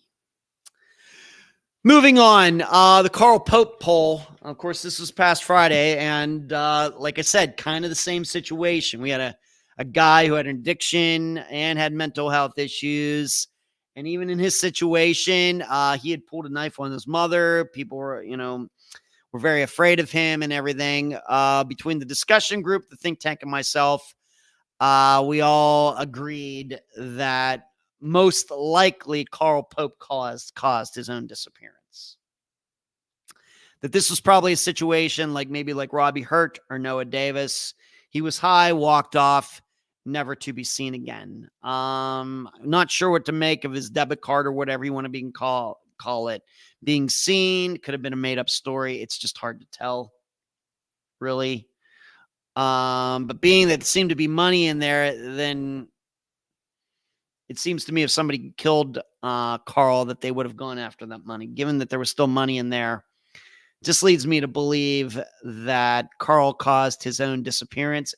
And we shouldn't be surprised. So what keeps coming up in disappearances like this? These people live so close to the edge of being dead. They're just on that fine line, homeless, mental health issues, addiction issues, being out there on the streets, walking the streets late at night. They could just get hit by a car and get killed. They're so close to that edge, then we should not be surprised that when some of them go over that edge and end up dead, and it's really not foul play or anything else, it's just living that lifestyle makes you more likely than most to disappear. So that was the disappearance of Carl Pope. Moving on, I know if she's still in here, welcome, Carrie. But the interview with Carrie came out today. Interviewed here in the middle of January. And it came out today. I hope you will listen to it. You'll get to know her a little bit about her background, how she found out about Unfound, some of the disappearances that she's been interested in. In fact, she knew a woman who went missing in her state of Missouri, and this woman is still missing. So she talks about that. And she also, Carrie talks about a disappearance, an unfound disappearance that she continues to work on a couple years after that episode was aired. So the interview with Carrie came out today on your regular podcast feed, not on the podcast feed for the live show, but on for the feed for the episodes that come out every Friday. So moving on, let's go to, what story do I want to go to next? I want to go to the story about these 3 missing men that were found. Human remains in a car found in North Carolina Creek are linked to a decades-old cold case. In 1982, 3 men went missing after leaving a bar in Chocowinity, I think that's how you pronounce it, North Carolina. William Clifton, David McMinnon, and Michael Norman were all in a 1975 Chevy Camaro, but were never seen again. The car found in Washington, North Carolina is the same make and model. I'm going to come back to this later because this is very confusing. But the car was in such bad shape, it was hard to even identify that it was a vehicle at all, from being submerged in a body of water known as Jack's Creek, according to Sydney Dive Team Captain John Cook Rose Jr. Police began searching the waterway after Jason Serrata, a man from Myrtle Beach, learned about the cold case and began privately searching the area. Serrata told WCNT that he identified the creek as being along the route the men could have been driving, so he put a remote control solar boat in the body of water to look for anything, or is it a sonar boat, for anything amiss. Sonar footage collected by the boat showed the discovery of a possible vehicle. A car axle was found on February 9th, leading police to start pumping water out of the area to better search for more evidence. When the car was removed from the water after 2 full days, police were able to match the vehicle's VIN to that of a car that went missing in 1982. Confirmed that it belonged to one of the missing men. Investigators found remains inside the car, but the remains have not been yet identified. The DNA remains will be from the remains will be compared to DNA samples collected from known family members of 3 missing men. However, officials are confident that the remains are those of the 3 men. This case endured in the minds of Beaufort County residents since September 10th, 1982. At this time, the Washington Police Department is confident this vehicle and the remains recovered are those of the 3 Beaufort County men who have been missing since 1982. Now, here's where this all gets a little confusing. Because what I do, as you maybe know by now, when some of these disappearances get solved after years, I go to the Charlie Project or whatever to see what was written about the disappearance at the time, what was the general understanding of the disappearance when it happened, in contrast to now that our remains have been found or whatever. So there are actually 3 different entries because there's 3 different missing men, although they were all together. But you all now know how Megan does that over the Charlie Project.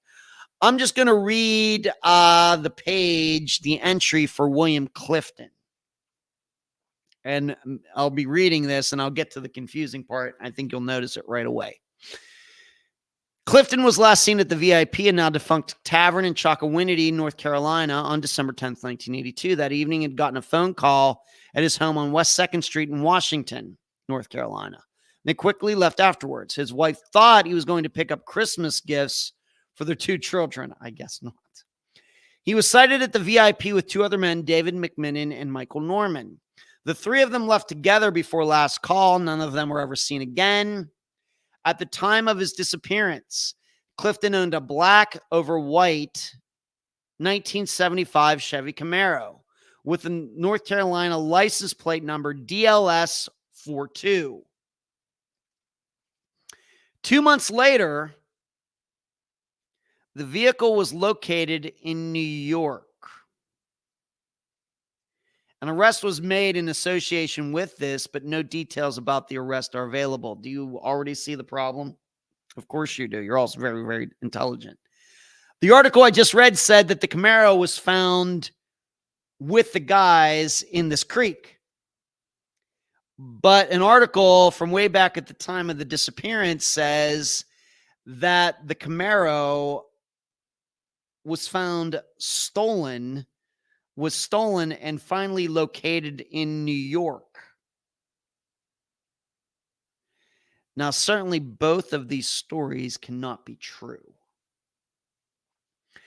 So I don't know. I've not gone to like Web Sleuths or anything else to see the scuttlebutt about what people are saying about this, but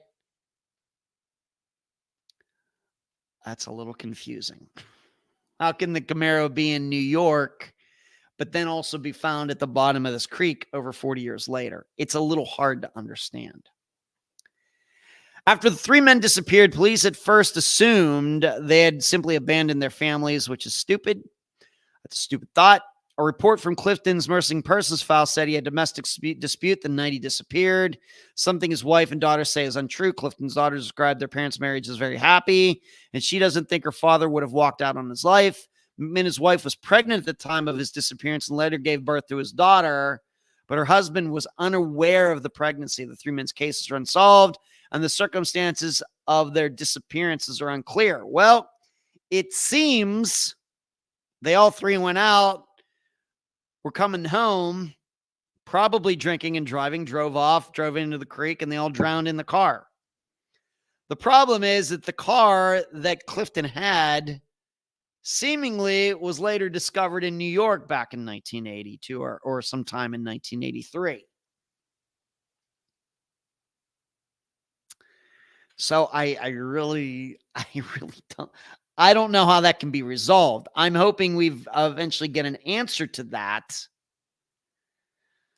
But I hope all of you will kind of, in passing, just keep your eyes peeled for that if police ever come up with a follow-up article as to, did somebody mess up? Did they make a mistake back in 1982 or 83 about this car? Or maybe is it being that they said they could not, didn't even look like a car when they pulled it out of the water? Maybe it's not a Camaro. Maybe they were in one of the other guys' cars and not the Camaro. That seems to me, what might be more likely is that, yes, they left, but they were coming home. And yes, William Clifton took his Camaro to go to the bar with these guys, but they actually left in one of these other guys' car, and that's the one that was in the bottom of the creek. And then the Camaro was sitting there wherever it was by itself and then somebody stole it, not knowing that the owner of it was a missing person. That's the only way I can kind of put all of that together. Otherwise, back then, somebody obviously made a huge mistake. Let's see what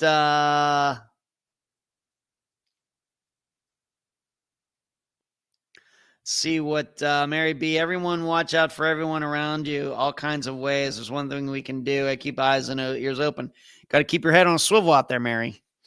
Yeah, thank you, Charlotte. Yeah, and the assistants too. Thank you, Charlotte. Marty says it was a great interview with Carrie. Thank you, Marty. It was an honor to educate as well as speak for the families I help. Charlotte says how strange, and Marty says something fishy about this story. I agree, Marty, and I like that pun. The car and the guys are found in a creek, and you're saying it's fishy. Good one, Marty. So I'm going to try to keep my eyes on that to see if that is ever resolved. Going back to Unfound stuff, you should know that there was a comment put on the most recent Unfound Now for the recent disappearance of Caitlin Alice Massey White. I'm hoping all of you watched or listened to that episode that came out at the end of January. You all be very happy to know that her sister, if we can believe it, I don't think this person's lying, but her sister made a comment on that video saying that Caitlin was found. She is alive and she is back home in Ohio. So we have a good resolution to that. She didn't offer up. The sister did not offer up. She said something about, yes, she really did leave without shoes or anything. But the sister did not get into any specifics or any more facts about the disappearance. And she doesn't have to. I didn't ask her any questions. I just thank you for letting me know. I will let the listeners know. So Caitlin Alice Massey White, a young woman who went missing, was it back in November? If you remember, she ended up going to Oklahoma, seemingly got a train ticket to going to Los Angeles. She is now back home. She is alive. And so that's as about as good a news as we could expect for that. So that's an update there. And of course, I will try, of course, to remember to do that update when the next update comes out at the end of April, which is quite a ways from now. Moving on, I want to talk about Irene Gakwa. There's a long article. I'm not going to read all of it, but it seems that police are going to take another crack at trying to figure out her disappearance. This is from Gillette, Wyoming. It's been 2 years since a nursing student from Kenya disappeared from her home in Gillette, and a neighboring law enforcement agency has opened a new and unrelated investigation into her live-in boyfriend. Irene Gakwa, now 34, vanished from the home in Gillette that she shared with Nathan Heitman in late February 2022. Of course, this is a disappearance that we just covered within the last 6 months. It's also one of the episodes of that missing persons program that you can get on Paramount Plus. Heitman, 40, is now serving a 3 to 6 year sentence in Wyoming State Prison after pleading guilty last fall to 3 felonies related to financial and intellectual property crimes against her. Remember, after she went missing, he used her cards and ran them up and all sorts of stuff. Just moving on, there's going to be a new investigation opened by the Torrington Police Department, which isn't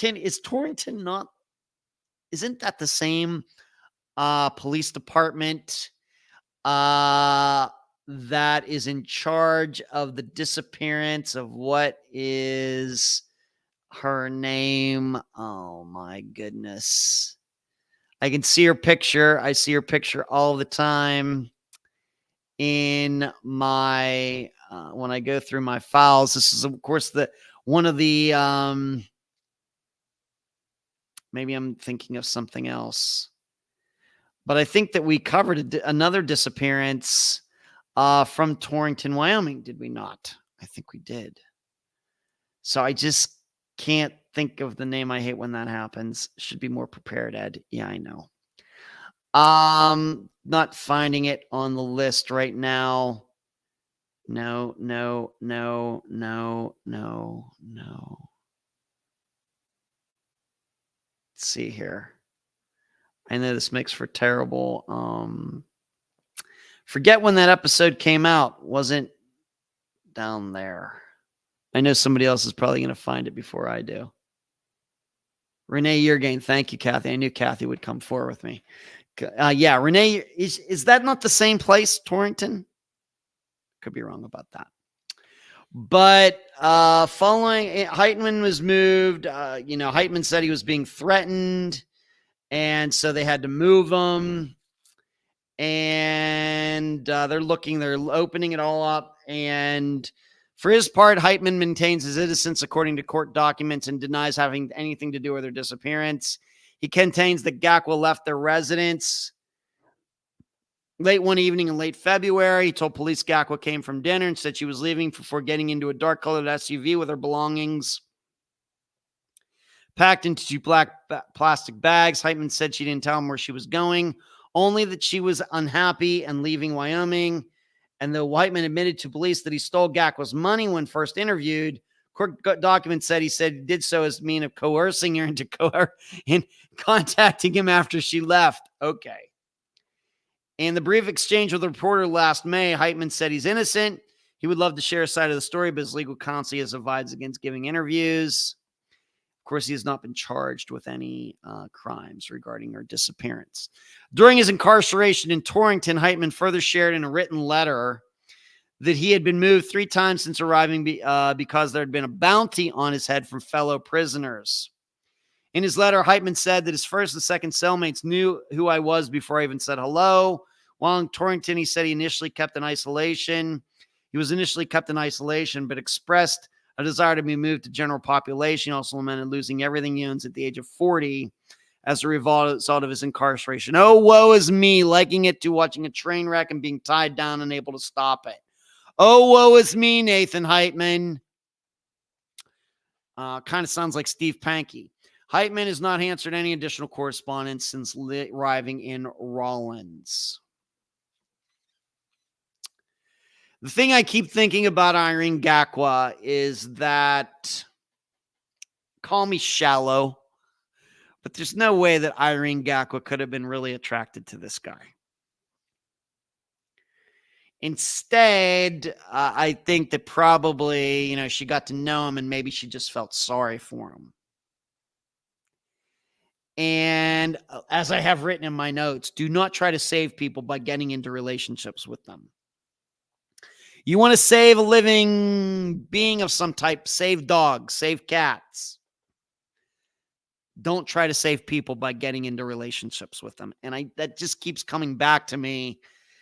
I think about Irene being with this guy.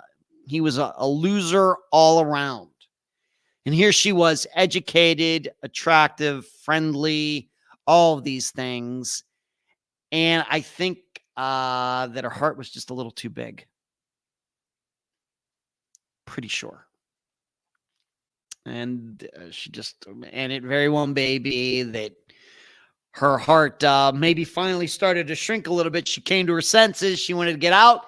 He didn't want to allow her to leave for obvious reasons. And he had to stop that.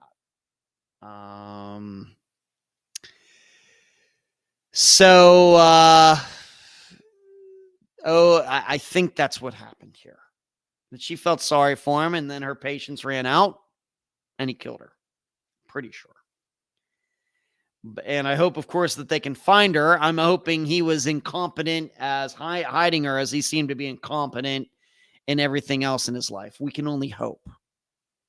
Now, of course, we have to realize this disappearance is fairly new.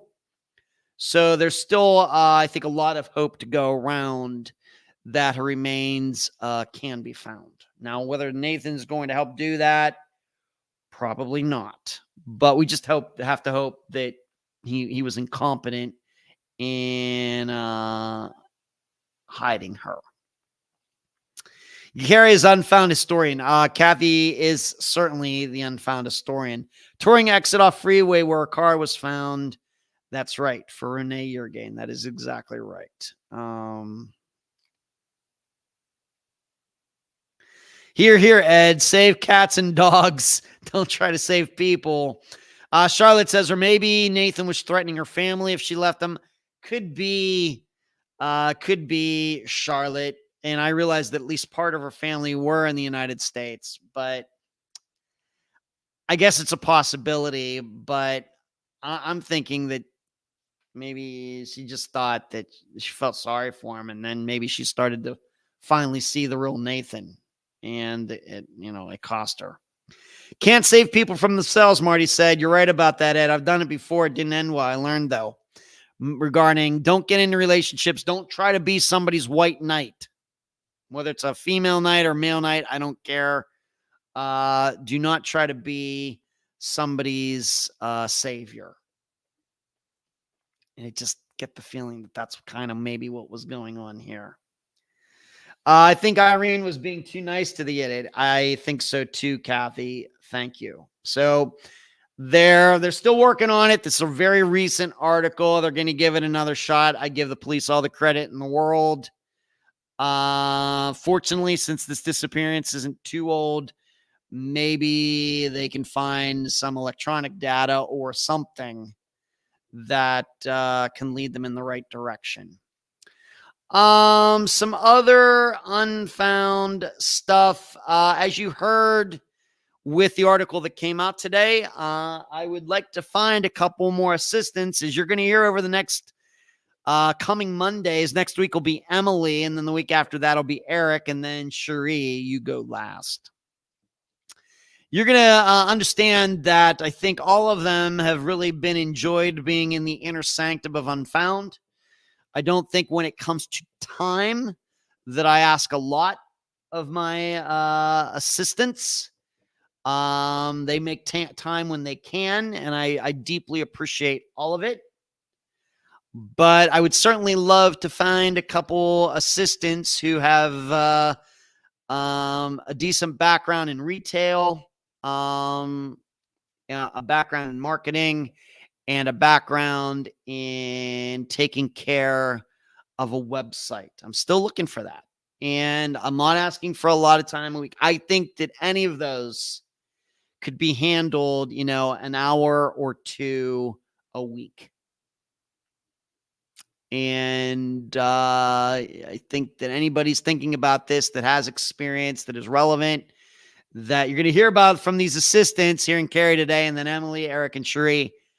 I think this has all been a very great experience for them. I think they enjoy being associated with Unfound. I'd like to think that I give them all the credit in the world, where credit is due. I don't try to say that I'm doing everything, because I'm not. And hope that even if you know somebody maybe who doesn't even listen to the podcast yet, that if you know anybody that could fit one of those roles, I'd like to talk to that person, if you could. Cherie says that Nathan Heitman's such a despicable person. Carrie, I don't know, boss. Kind of slave driver. Thanks, Carrie. That really helps. I can't wait to hear Emily, Eric, and Cherie. Yeah, they all did great interviews as well. Regarding Steve Pankey, might as well get to this now. I did not get any letters from him this week. Although, interestingly, the end of last week, once again, I was talking to a TV production company. Once again, it's a production. Is it a production company in the United States? The guy is from England, but I think the production company is an American company. However, due to my contractual obligations, I can't be involved in anything they're going to do, at least not this year. But the funny thing is that in talking to this guy, I actually, in a way, might have actually totally talked them out of doing anything, because I did tell them I've already been involved in 2 productions that are already doing something. And then he was like, oh, really? And I could tell him about one. I could not tell him about the other, once again, due to contractual obligations.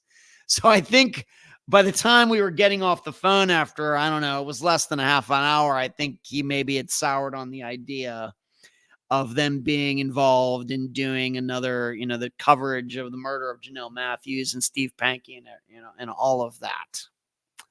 Knowing that already two other companies already had things like in the can. So, hey, I'm always here to help. So, but here is what Steve, the letter that I opened last week on the air, and I really had to read. It's quite long. I had to figure out if I could really read any of it or the parts that I was going to pick out. All I would say is that it's divided into 1, 2, 3 pages, seven different sections, all numbered. And in the first part, in section number 1, I'm not going to read it word for word, but in this first section, Steve is complaining about the judge in the trial. His name was Judge Kearns. And in the part 2, Steve says that he was always suspicious about, of course, as has already been made public, I'm not talking out of school, that Norris Drake's sister actually worked as a dispatcher for Weld County when Janelle got murdered, and Steve can't help but thinking, did they go easy on Norris Drake because of that?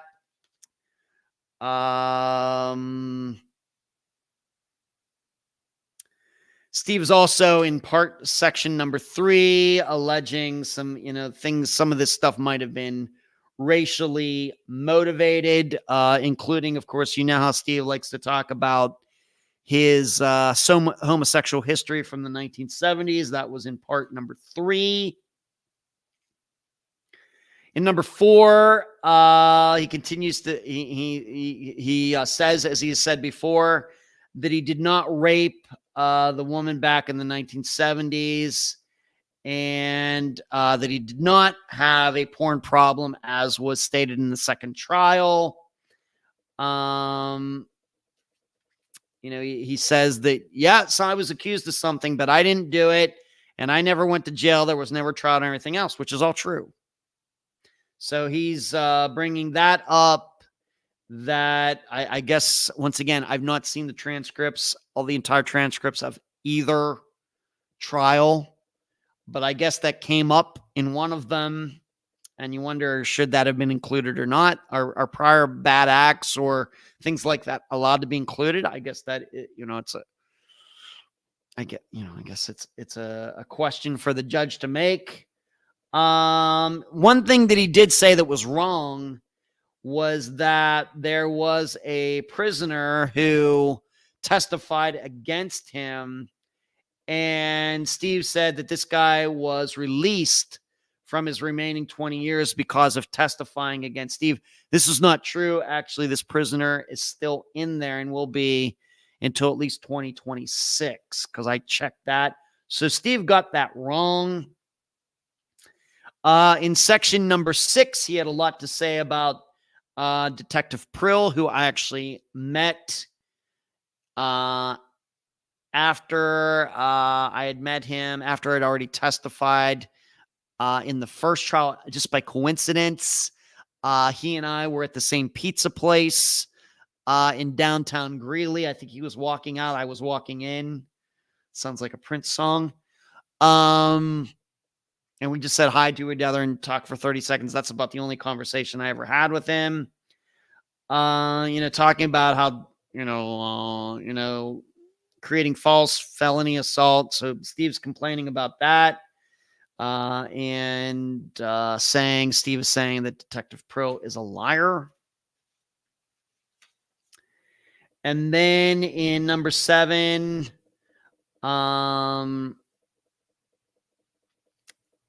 Steve continues to talk about, and this is something I don't mind airing this, is that I have talked to, coincidentally, Carrie about what it would take to get all of the discovery documents from either the first or second trial.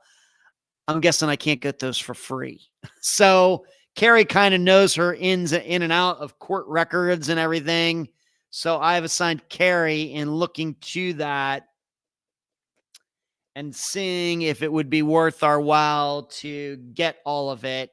I've already had Steve's first lawyer, Anthony Vuris, months ago tell me that it's, like thousands of pages. So it might be cost prohibitive,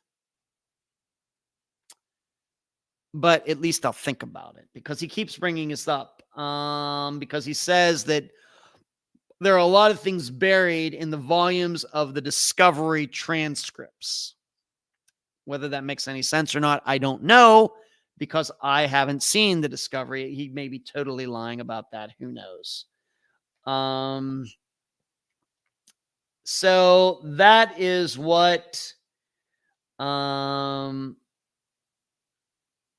he says. The only testimony that was videotaped was me, the defendant, at the first trial, and I was called non-responsive when I tried to say what actually happened.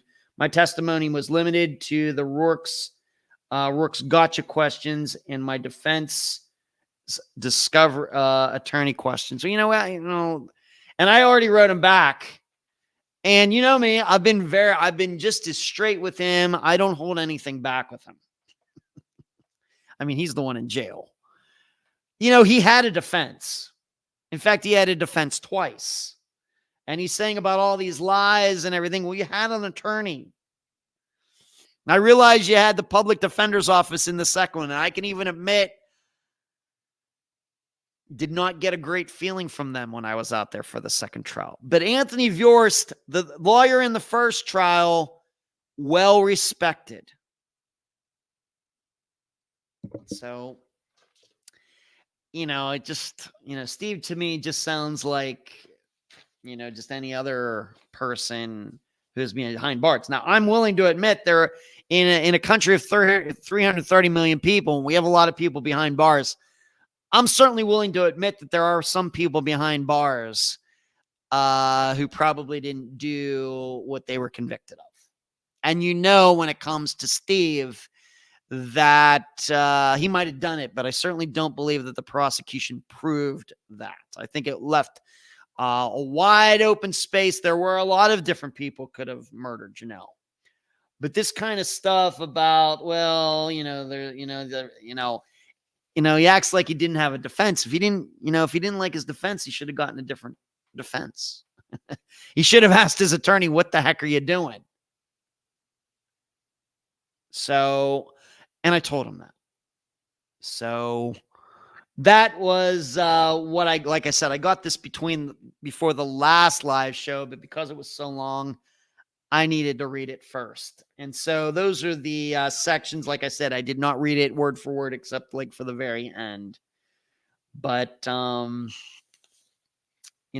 he starts complaining about some of this stuff, I have to admit, even as a guy who thinks he might have got railroaded in court, even though he might have killed Janelle, I just don't have a lot of patience for it, to be honest. So there you go with that.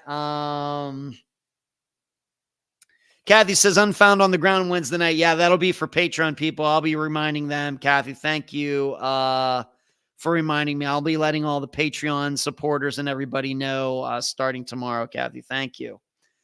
Of course, it is broken into parts. Mr. Word Salad. That's what Carrie calls Steve Pankey. Ed, do you think Steve brings up his homosexuality to try to say he's being discriminated against on sexual grounds? Yes, I do.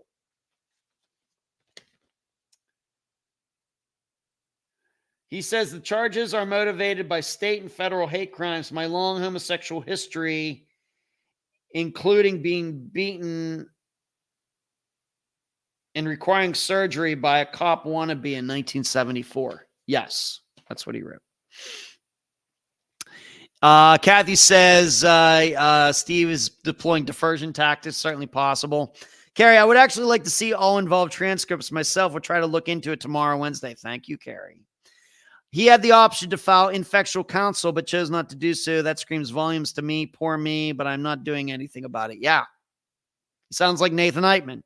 Mary, so your mind says that he may have done it, 50-50 chances even, but the prosecution did not prove that, though. That's how I feel anyways. Yeah.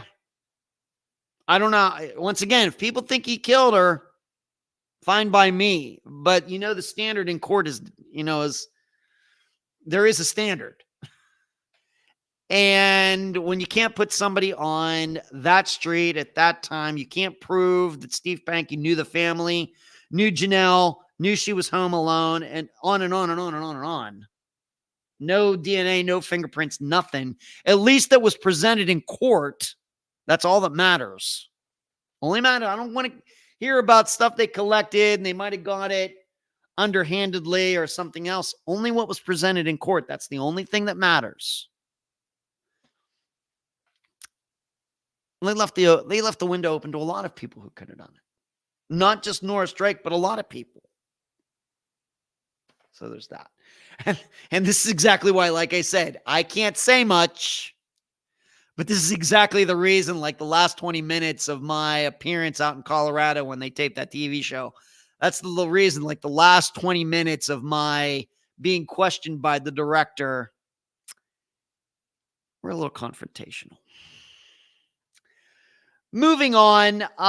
Did you read this story? What do we got? 9 minutes. Did you read the story about this judge who shot her ex-boyfriend in the head and then tried to convince him that he shot himself? I'm not making this up. Look up the name Sonia McKnight, and the victim is Michael McCoy. He was trying to break up with her. She wouldn't go away. He goes to bed one night. And he wakes up and he has a pain in his head and he has a bullet wound on his head. And then she tries to convince him that he shot himself. Now, certainly a bizarre story, but here's the kicker. Here's the kicker to this, and it's right at the end of the story. I don't have time to read all of it. It turns out that this isn't the first time that Sonia McKnight has had an issue with a boyfriend and a gun. McKnight, 57, elected judge in Dauphin County since 2016. I'm going to recommend to Dauphin County that they not elect her again.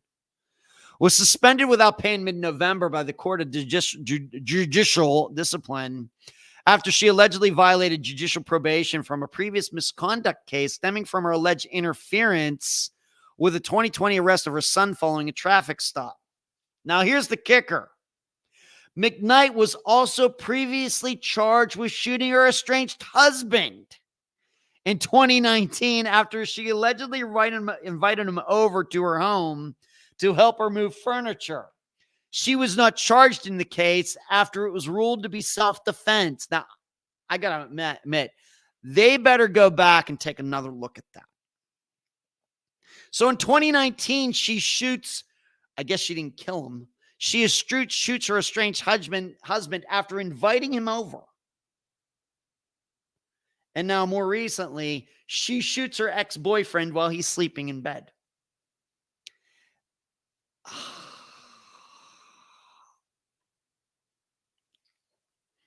She sounds like some kind of Black Widow to me. I certainly do not think that those shootings are coincidences.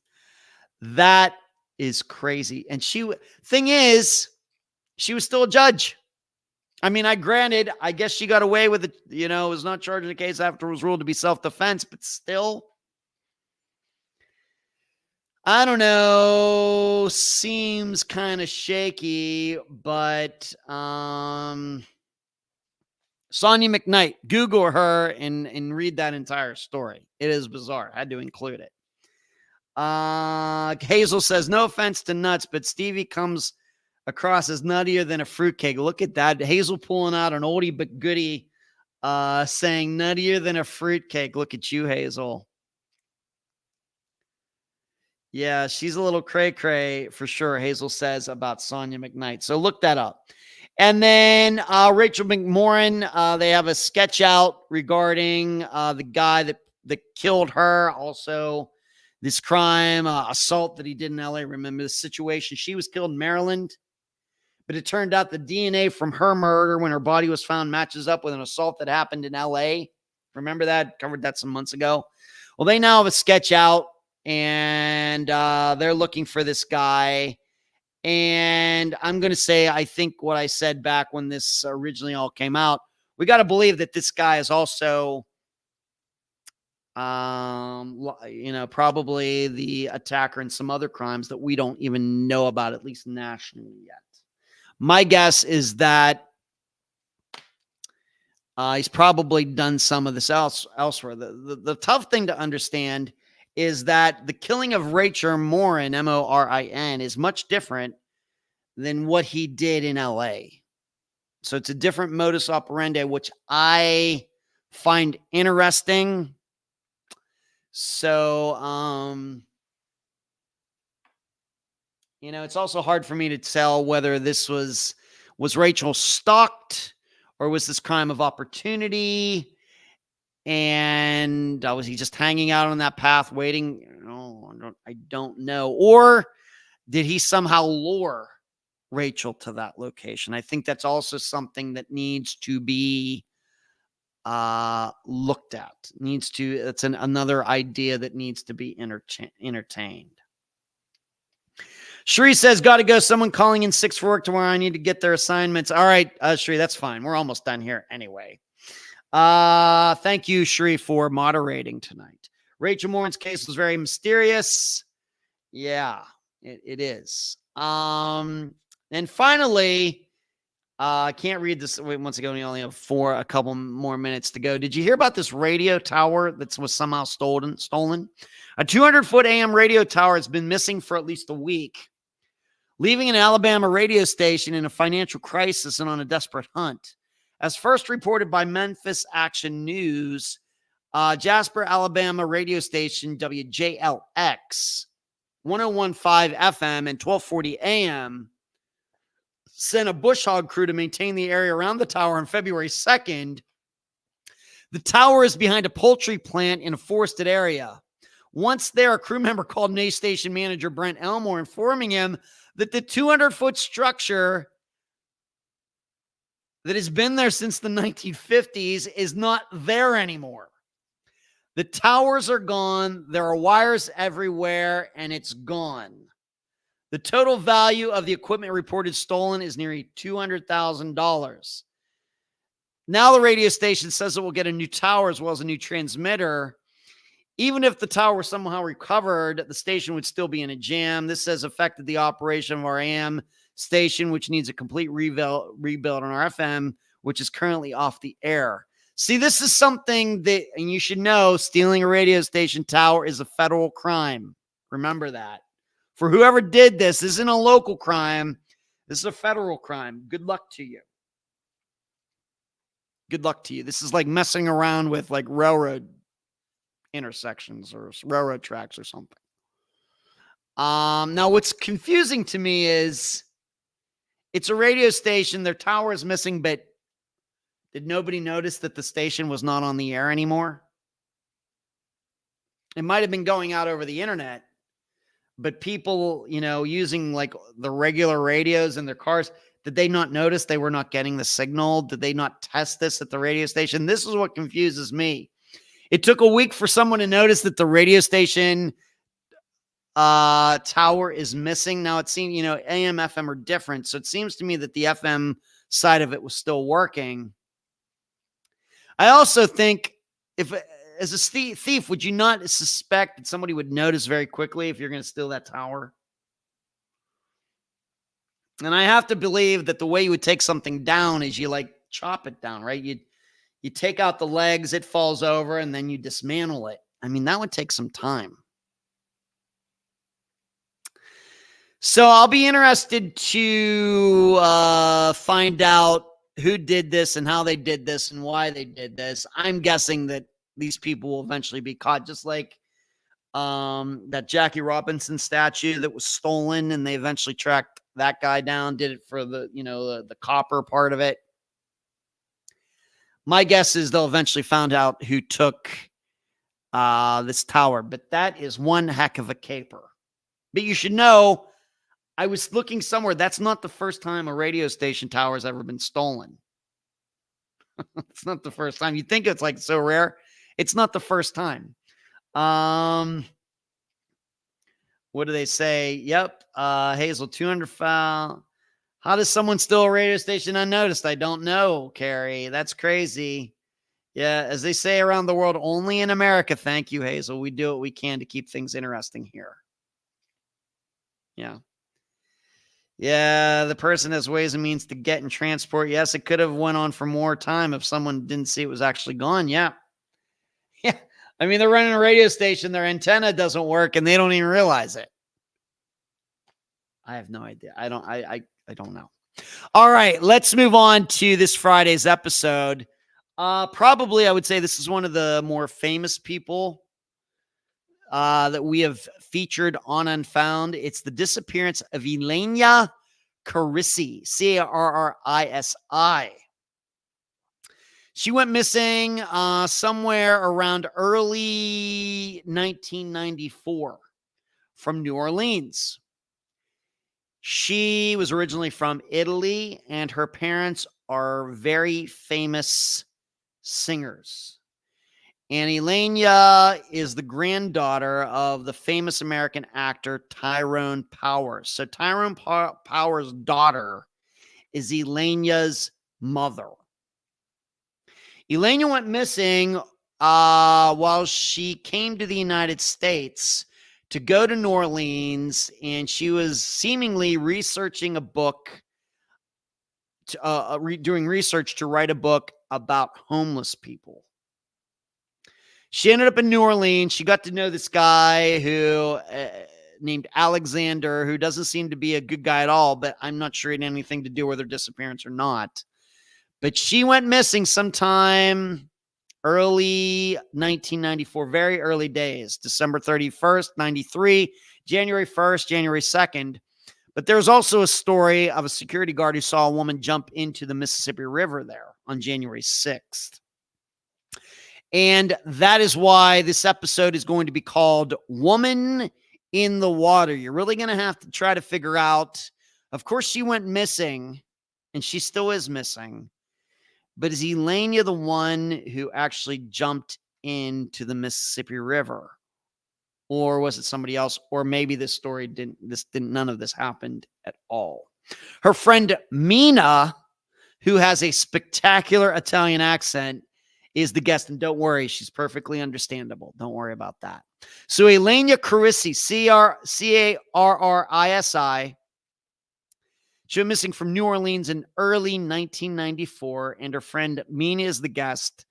And the title of the episode is Woman in the Water. And as you can imagine, the theme of this will be some other disappearances that we've covered on Unfound, where people might have gone into rivers. So that's all I have tonight. Packed a lot into this 2 hours. And I have to say, my voice is still feeling a lot better than I thought it would. So I'm glad I got through this. We'll see how my voice feels tomorrow. But that's all I have. Thank you all for tuning in. Please give this a thumbs up. Please think about becoming a supporter of Unfound at Patreon, PayPal, or hitting the join button at YouTube. And you will hear me and the guest Amina on Friday for the disappearance of Elena Carisi. You should know over the years, this disappearance has been featured a lot on YouTube and elsewhere. But of course, as Unfound, we do it in our own unique way. So thank you all. Good to see all of you. Hope you had a great time tonight. And what do you say we do this all over again next Monday? Good night. And Charlie, say hi to the kids for me. See you, everyone.